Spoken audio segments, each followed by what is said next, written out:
모두 한 주 잘 지내셨습니까? 이번 주 중에는 오랜만에 저도 세미나를 들었습니다. 한국에서 하는 세미나인데 감사하게도 이번에는 이 영상으로 참여할 수 있도록 오픈해서 몇 분의 말씀을 같이 들을 수 있었습니다. 코로나 시대에 우리는 어떻게 해야 하나라는 주제로 몇 가지 소주제를 가지고 강의를 해주셨는데 그 시간들을 통해서 생각을 정리할 수 있어서 참 감사한 시간들이었습니다. 여러 결론들이 있었지만 제가 그 강의들을 쭉 들으면서 내린 결론은 원칙으로 돌아가자, 그거였습니다. 상황은 언제든지 일어날 수 있고 또 변화할 수 있기 때문에 그때마다 상황에 흔들릴 것이 아니라 성경이 말하는 기본 원칙, 예배와 말씀, 복음으로 돌아가는 것이 가장 지혜로운 길이다라는 그런 가르침이었습니다.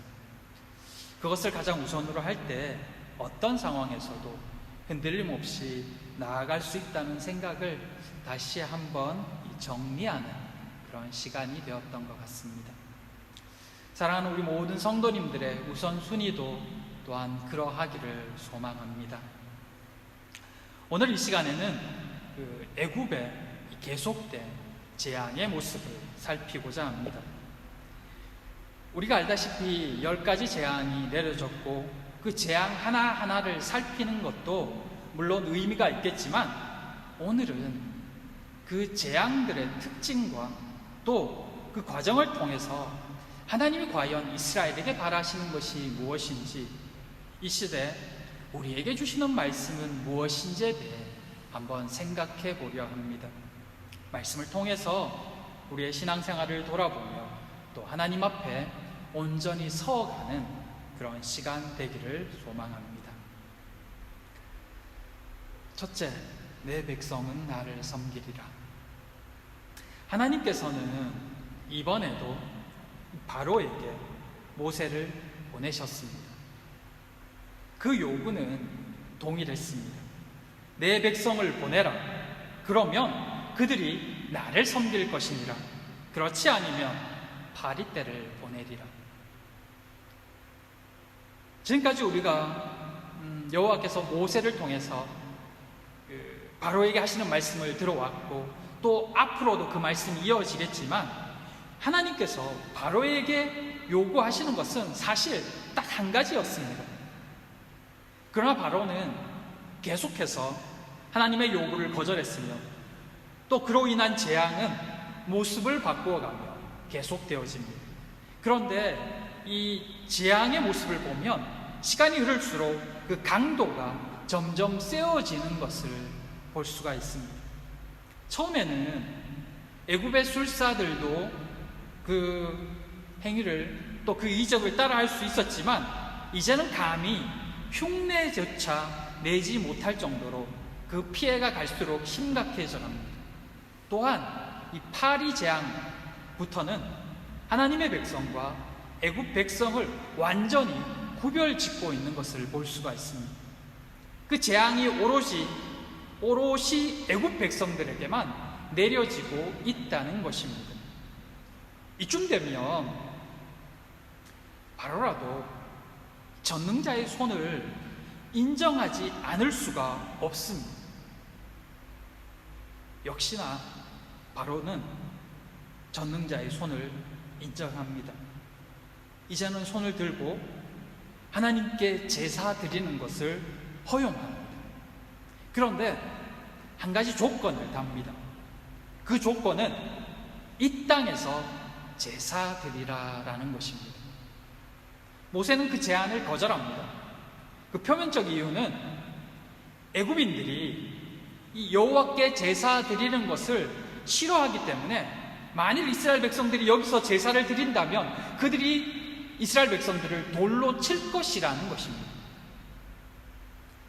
애굽인들이 이스라엘 백성들이 하나님께 제사 드리는 것을 싫어하는 이유는 제사 제물 때문입니다.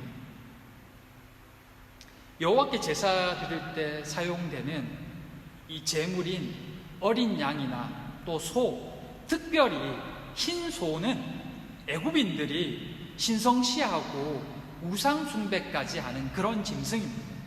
그런데 그런 짐승을 이스라엘 백성들이 잡아서 제사 드리는 것을 본다면 애굽인들이 결코 가만히 있지 않을 거라는 겁니다.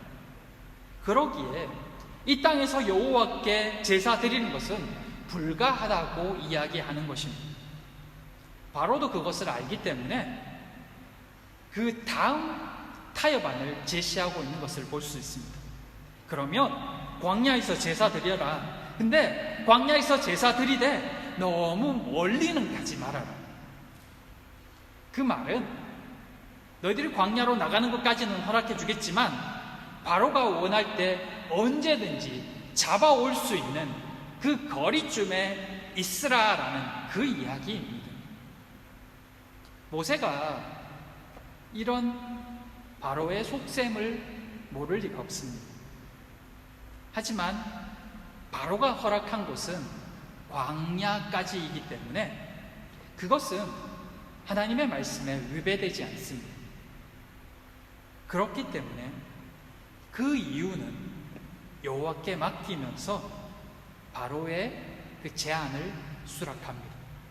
그리고 여호와께 기도해서 애굽에서 파리가 물러갈 수 있게 합니다.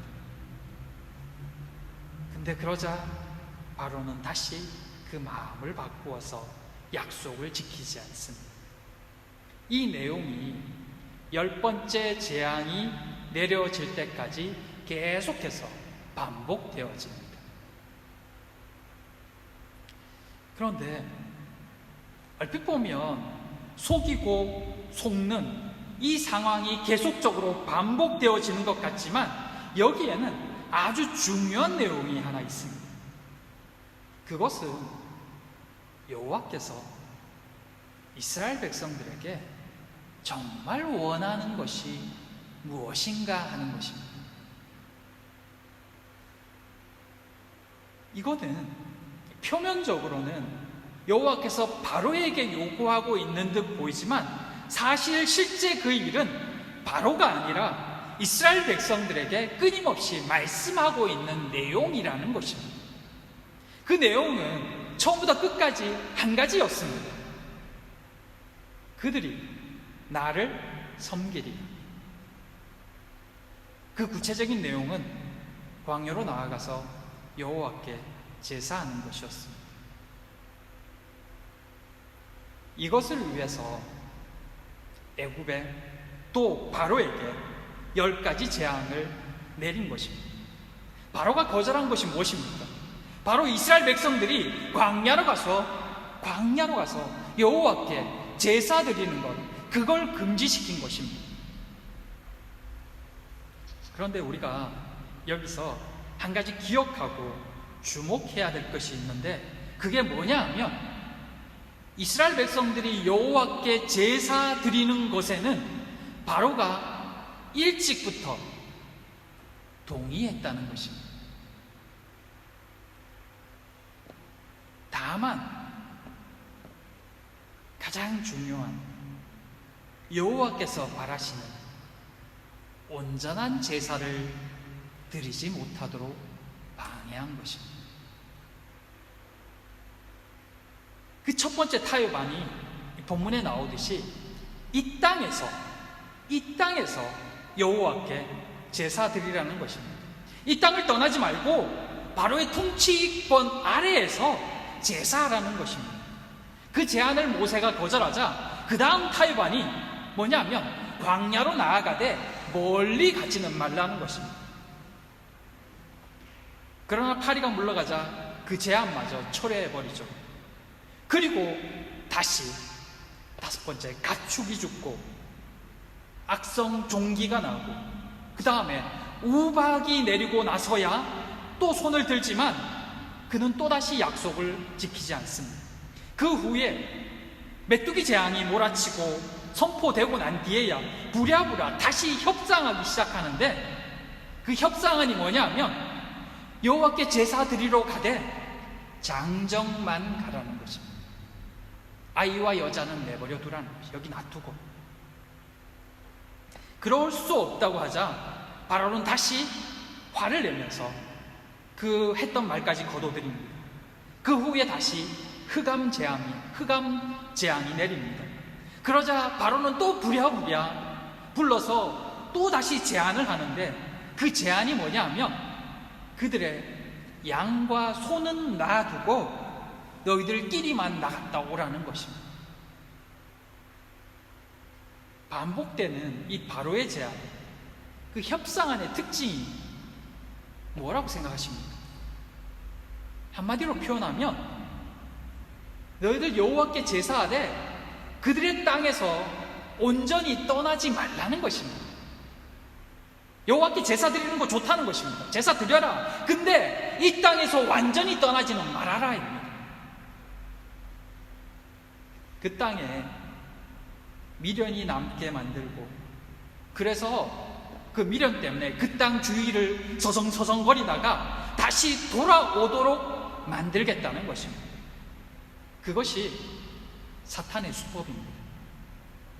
그것은 바꾸어 말하면 하나님께 온전히 제사하지 못하도록 하는 것입니다. 하나님을 온전히 섬기지 못하도록 만드는 것입니다. 바로는 이미 재앙 초기부터 여호와께 제사 드리는 것에 대해서는 허용했습니다. 제사 드려도 좋다는 것입니다. 그러나 하나님께서 정말 원하시는 그 제사는 못하게 하겠다는 것입니다. 이것이 그리스도인들을 향한 사단의 속삭임입니다. 사단의 타협안입니다. 지금 한국의 수도권 교회들이 다시 현장 예배 대신 온라인 예배로 전환됐다고 합니다. 그러자 어떤 교회 연합에서는 자신들이 벌금을 무는 한이 있어도 현장 예배는 포기할 수 없다며 정부와 대립각을 세우고 있어서 한국이 많이 시끄러운 상황입니다. 얼핏 보면 지금의 한국 교회의 현실이 오늘 본문과 많이 유사한 듯 보여집니다. 바로는 제사하되 이 땅에서 제사하라 합니다. 멀리 광야까지 갈 필요가 무엇이냐고 말합니다. 그것을 지금의 상황과 대비해서 생각하면서 지금 현장 예배를 맡는 것은 마치 바로가 이 땅에서 편하게 예배 드리라는 소리와 같다고 해석할 수도 있습니다. 굳이 이 어려운 시기에 현장에 모여서 예배 드릴 필요가 무엇이냐? 집에서 온라인으로 예배 드리면 편하고 안전한데 왜 그렇게 힘들고 어렵게 위험을 감수하면서까지 현장에서 예배 드리려고 하느냐라는 사탄의 유혹으로 본다는 것입니다. 그래서 죽어도 우리는 현장 예배를 사수해야 한다고 주장하는 근거로 삼을 수도 있습니다. 보는 입장에 따라서는 그렇게 이해할 수도 있을 것입니다. 그러나 이것은 그렇게 단순한 문제가 아닙니다. 오늘 본문이 말하는, 그리고 재앙이 계속되면서 반응하는 바로의 모습이 정말 우리에게 말하는 것이 무엇인지를 더 깊이 생각해 보아야 합니다. 바로의 제안은 이스라엘이 가나안을 떠나지 못하게 하는 데 있습니다. 여호와께서는 이스라엘이 이 죄악의 도성인 애굽을 떠나 여호와 앞에 온전히 서기를 말씀하시며 여호와만을 온전히 경배하며 예배할 것을 요구하고 계십니다. 요한복음 4장에 보면 예수님께서 이 사마리아 우물가에서 한 여인을 만나는 장면이 나옵니다. 예수님은 그 여인을 만나기 위해 그 한낮에 사마리아 우물가로 가는 것을 주저하지 않으셨습니다. 그 생명을 얻기 위해서 말입니다. 예수님과 대화하는 중에 그 여인은 조금씩 깨달음을 얻습니다. 그러던 중에 이렇게 질문합니다. 요한복음 4장 20절에 주여, 내가 보니 선지자로소이다. 우리 조상들은 이 산에서 예배하였는데 당신들의 말은 예배할 곳이 예루살렘에 있다 하더이다. 그러자 예수께서 말씀합니다. 여자여, 내 말을 믿으라. 이 산에서도 말고 예루살렘에서도 말고 너희가 여호와께 예배할 때가 이르리라. 아버지께 참되게 예배하는 자들은 영과 진리로 예배할 때가 오나니 곧 이때라. 아버지께서는 자기에게 이렇게 예배하는 자들을 찾으시느니라. 하나님은 영이시니 예배하는 자가 영과 진리로 예배할지니라. 장소를 묻는 여인에게 예수님은 아버지께 참되게 예배하는 자들은 영과 진리로 예배해야 한다고 가르쳐 주셨습니다. 이스라엘이 왜 애굽을 떠나야 합니까? 그것은 죄악의 도성이며 하나님께 온 마음으로 중심으로 예배할 수 없는 곳이기 때문입니다. 왜 광야를 말씀합니까? 온전히 하나님만 바라보아야 되는 곳이기 때문입니다. 왜 현장 예배를 드려야 합니까? 그곳만이 하나님께 온전히 집중할 수 있기 때문입니까? 그렇다면 현장에서 예배를 드려야죠.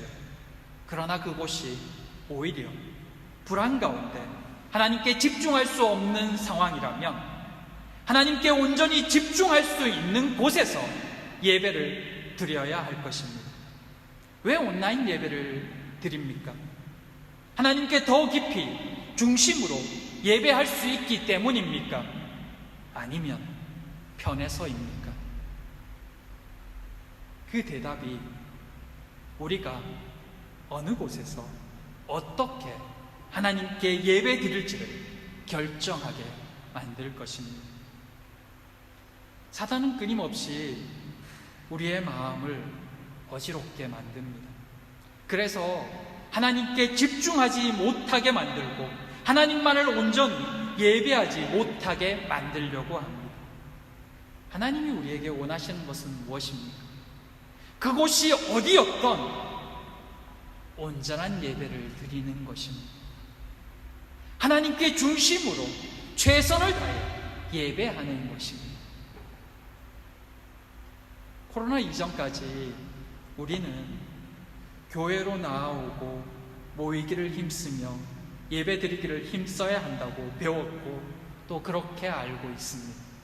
그렇게 해야 하는 이유는 교회로 나와야 신앙생활을 배우고 믿음의 지체들과 함께 교제하며 신앙의 성장을 이룰 수 있기 때문입니다. 또 함께 모여서 예배함으로 하나님께서 우리에게 주신 공동체의 복과 은혜를 누릴 수 있기 때문입니다.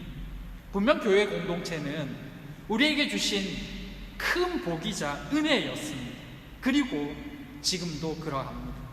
함께 모여 예배할 수 있음은 부인할 수 없는 하나님의 은혜요 감사입니다. 그리고 실제 이번 주 한 주 영상으로 세미나를 하면서도 느낀 것이지만 온라인 앞에서 드리는 세미나는 집중하기가 2배로 어려웠음을 경험했습니다. 그것만이 세미나를 들을 수 있는 유일한 길이었고 최선이었기 때문에 사실 그것만으로도 참 감사했고 또 고마웠지만 그러나 참여하면서 확실히 안 것 하나는 그것이 유일한 길이니까 그렇게 했다였습니다. 그것이 그 당시에는 집중해서 들을 수 있는 최선이었던 것입니다. 오늘 본문을 통해서 깨닫는 것은 이것입니다. 하나님은 우리가 최선을 다해 전심으로 하나님을 예배하는 것을 원하신다는 것입니다. 우리의 편리나 또는 우리의 고집이 아닌 하나님만을 온전히 예배하기를 바라신다는 것입니다. 사단은 끊임없이 하나님께로 향한 우리의 마음을 세상에 붙잡아 놓으려 불안과 염려로 하나님께 온전히 나아가지 못하게 만들려고 발버둥을 칩니다. 그리고 그 불안감을 세상 모두에게도 심어주어서 하나님께 나오지 못하게 만들려 합니다. 세상이 온통 마귀천지이고 믿는 자들이 세상에 우리밖에 없다면 세상이 어떻게 하든 그들이 무엇이라고 말하든 간에 우리는 우리의 신앙을 지키기 위해 우리의 목숨이라도 걸어야 할 것입니다. 그러나 세상에는 아직도 복음을 들으며 주께로 나와야 될 생명들이 있습니다. 그렇다면 그들도 하나님께 예배할 때가 있음을 믿고 그들도 주께로 나올 기회가 있도록 그들을 배려하고 그들의 마음도 살펴야 할 것입니다. 우리의 믿음을 지키면서도 그들이 기독교를 배척하지 않도록 잠재적 그리스도인들을 돌보고 배려하는 것도 그리스도인들이 해야 할 일 중 하나인 것입니다. 그리고 우리가 또한 명심해야 될 것 하나는 우리의 참된 예배는 교회라는 장소에서 뿐만이 아니라 우리의 삶의 예배도 포함된다는 것입니다. 여호와께서 이스라엘 백성들에게 이 성막을 주신 후에 이 제사법을 보면 여러 제사법이 있는 것을 볼 수가 있습니다. 그리고 그 성막에서 행해야 될 제사의 규정도 주셨는데 그 규정 중 하나, 중요한 하나가 뭐냐 하면 상번제입니다. 그것은 아침 저녁으로 여호와께 제사 드리는 것입니다. 물론 안식일에도 드리고 무슨 절개도 드리지만 매일처럼 드리는 제사도 있습니다. 그것은 매일 교회 나와서 예배 드리라는 말씀이 아니라 매일의 삶 속에서도 하나님께 예배하는 삶이 되어야 된다는 것을 가르쳐 주는 의미입니다. 치열한 삶의 현장, 그 세상 가운데 살아가는 우리라 할지라도 그 하루 속에서도 하나님께 온전히 나아가는 삶이어야 하는 것입니다. 그것이 삶의 예배입니다.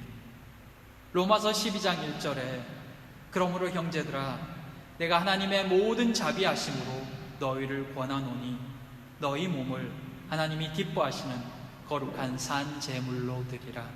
이는 너희가 드릴 영적 예배니라. 하나님께서 진정으로 우리에게 바라시는 예배는 바로 이런 예배입니다. 장소적인 예배만이 아니라 우리의 삶으로 하나님을 예배하는 것, 그것이 참으로 하나님이 우리에게 받기 원하시는 예배입니다.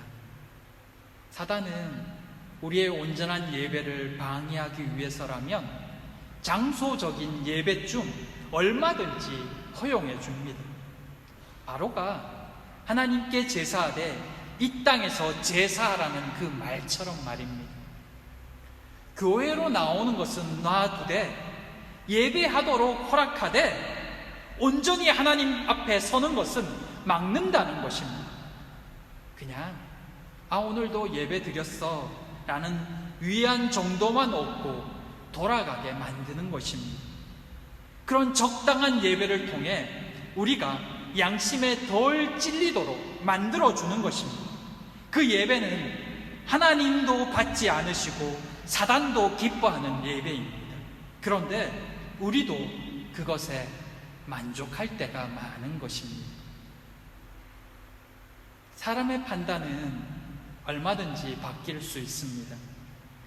중요한 것은 하나님이 오늘 이 시간 우리의 예배를 받으시느냐, 이 일을 기뻐하시느냐입니다. 그것을 우리가 기억할 때 그곳이 어디였던, 현장이었던, 온라인이었던 우리가 하나님께 어떻게 예배 드려야 되는지를 분명하게 알게 되는 것입니다. 매 시간 하나님께 온전히 예배하는 우리 모두가 되기를 소망합니다. 어떤 상황에서도 믿음을 따라 행하며 말씀을 따르는 우리 모두가 되기를 소망합니다. 하나님을 예배합시다. 하나님을 진심으로, 전심으로 예배하며 하나님 앞에 서고 하나님의 말씀을 따르고 그 말씀을 삶의 예배로 온전히 올려드릴 수 있는 그런 우리 모두가 되기를 그렇게 하나님 앞에 서가는 우리 모든 평안의 식구가 되기를 진심으로 소망하고 기도합니다. 기도하겠습니다. 사랑과 은혜의 하나님, 혼란의 시기를 살고 있는 우리를 긍휼히 여겨 주시옵소서. 타협안을 제시하고 있는 이 바로의 의도를 정확하게 파악하고 말씀으로 대처했던 모세처럼 우리도 이 혼란의 시기에 말씀의 바른 기준을 따라 행할 수 있기를 바라오니 하나님, 지혜의 영을 저희에게 허락하여 주시옵소서. 하나님께만 온전히 예배하며 삶으로 예배하는 우리 모두가 되게 하여 주시옵소서. 특별히 한국의 상황을 긍휼히 여겨 주시옵소서. 하나님, 코로나 확산이 더 퍼지지 못하도록 막아주시고 또한 독일과 이 세상도 불쌍히 여겨 주시옵소서. 이 한 주도 하나님의 은혜와 지키심을 구하오며 예수님 이름으로 기도드립니다.